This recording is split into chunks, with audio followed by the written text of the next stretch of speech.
আল্লাহর কথার কোনো গোয়া মাথা আমি কিছুই পাই না। মাথা কোনটা গোয়া কোনটা এটা আমি পাই না। কেন পাই না? যারা আল্লাহর ক্ষমতা মানে না তারা নিঃসন্দেহে জারক।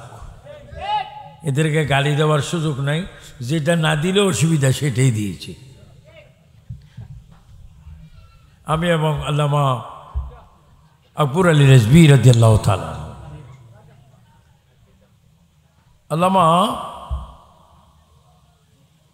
সিরাজনগরী মাদ্দাজিল্লুল আলী, আল্লামা ইমাম নূর ইসলাম হাশিমি রহমতুল্লাহ আলাইহি, আল্লামা আমির ইসলাম হাশিমি রহমতুল্লাহ আলাইহি, আল্লামা মুফতি উবাইদুল হক নঈমি রহমতুল্লাহ আলাইহি, আল্লামা জালালউদ্দিন আল কাদেরী রহমতুল্লাহ আলাইহি, আল্লামা কাজী মঈনুদ্দিন শাফি মাদ্দাজিল্লুল আলী, আল্লামা মুফতি সৈয়দ ওসির রহমান কাদেরী মাদ্দাজিল্লুল আলী, আল্লামা মুফতি ওয়াজেদ মাদ্দাজিল্লুল আলী, আল্লামা হাফেজ সুলাইমান আনসারী মাদ্দাজিল্লুল আলী সহ অসংখ্য আলেম ওলামা, মাওলানা, প্রিন্সিপাল, অধ্যক্ষ, টিচার, মাস্টাররা আমরা সুন্নি জামাতে ছিলাম। আমাদের আকীদা আহলে সুন্নাত ওয়াল জামাত, আমাদের ধর্ম ইসলাম, ইসলাম। আর আমরা তরিকতে কাদরিয়া, চিশতিয়া, নকশবন্দিয়া, মুজাদ্দিদিয়া। আমাদের নবী আমাদের সামনে উপস্থিত ছিলেন, আছেন, থাকবেন। উচ্চ স্বরে বলেন মারহাবা।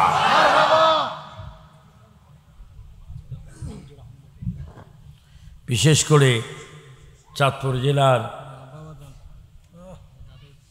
দরবারে, ওয়াইসিয়া দরবারের যিনি মুরব্বী ছিলেন হজরত বোরহানুদ্দিন ওয়াইসি রহমতুল্লাহ আলাইহি নকশবন্দি, উনি সহিফি ছিলেন আমারই জেলা, এবং যিনি আমাকে খুব ভালোবাসতেন, খুব মহব্বত করতেন, যিনি বর্তমান মদিনাতুল মুনাওয়ারা রসুল পাকের জমিনে, যে কবরস্থানে প্রায় 10,500 সাহাবায়ে কেরামের কবর,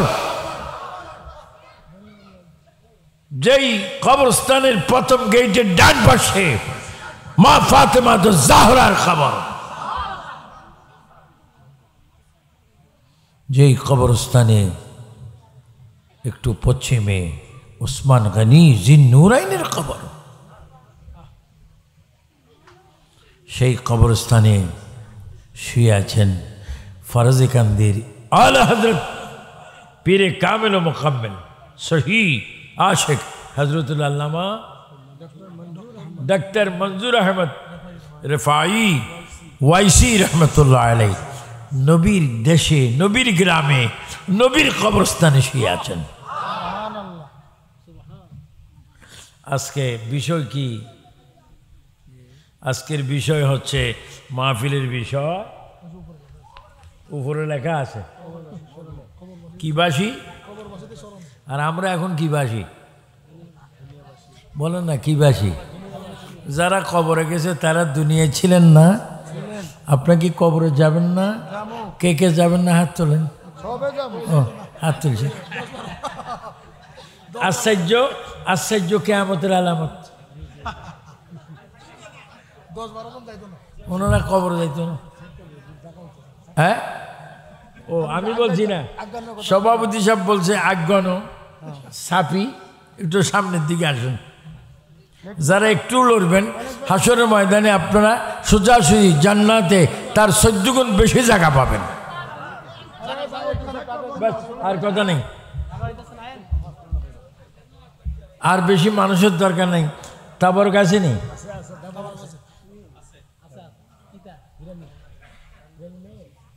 যা হোক, কবর বিষয় নূরপুর দক্ষিণপাড়া প্রবাসী বিদেশি যুবকদের উদ্যোগে ও কবরবাসীদের স্মরণে, তো যারা বর্তমান কবরে আছে তারা তো গ্রামেও ছিল, বাড়িতে ছিল, বাজারে যাইত, পুকুরে যাইত, মসজিদে যাইত, শ্বশুর বাড়ি টাউনে ঢাকায় যেত কোটিপতি লক্ষপতি বা কিছু কিছু টাকা ছিল, তাদের এই অবস্থায় 70, 80, 65, 60, 52, 45 মধ্যে তারা কবরবাসী হয়ে গিয়েছে। হে জীবিত ব্যক্তি ভাই বাবারা বলেন, আমাদেরও কবর যাওয়ার প্রোগ্রাম আছে কিনা? বলেন, আমাদেরকে কবরে নেওয়ার মালিক কে? কেন? যিনি বানাইতে পারে তিনি আবার নিতেও পারে। এবার সুন্দর করে বলি, সব ক্ষমতার মালিক কে? কবরবাসী কবর যাবে, কবর আমাদের যাওয়া একান্ত প্রয়োজন। কারণ কবর, হাসর, মিজান,